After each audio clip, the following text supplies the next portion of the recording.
Start.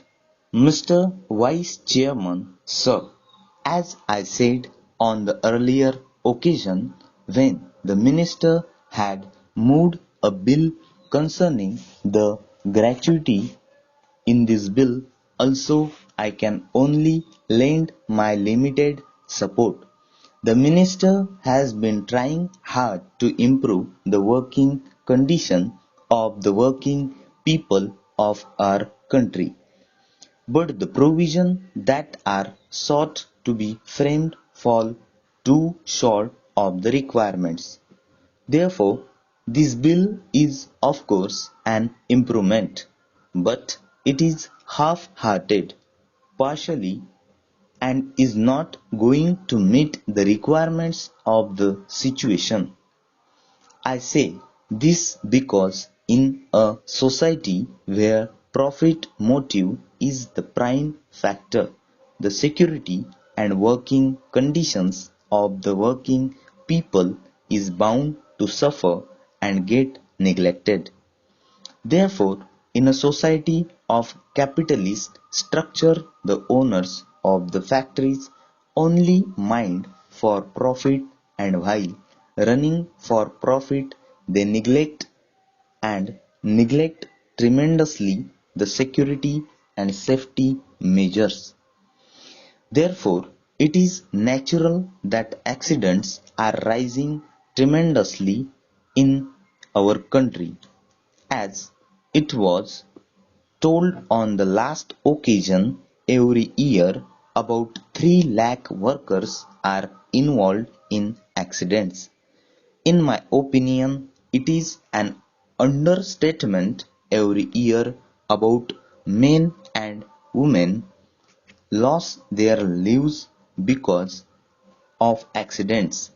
Again, I say it is understatement because the employers will conceal accidental deaths because they would not like to pay compensation to the people who have fallen victim to their own neglect of safety system.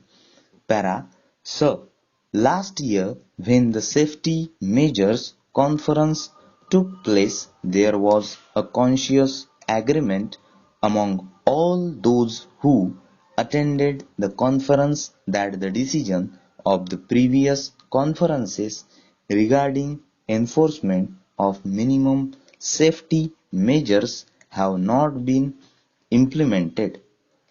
Therefore, the main point why accidents take place is that there is a total neglect to enforce minimum safety measures and requirements, and the machinery the government has developed to enforce safety measures can be bribed to silence. Therefore, people can bribe the machinery in order to ensure that they can produce in whatever way they like, and the victims are the poor workers. Therefore, the enforcement machinery is weak and corrupt and inadequate to meet the requirements of the situation. Para. Sir, may I draw your attention that the ILO had published a report about the safety condition of our country. That report has not been published here. It only gives rise to suspicion that the government of India does want to conceal the truth about the pitiable condition of industrial safety. I want the minister to take note of it and tell us whether I is going to publish that report at all. Para. Sir, coming to other points, I only submit that coal should be included in this bill that is sought to be introduced.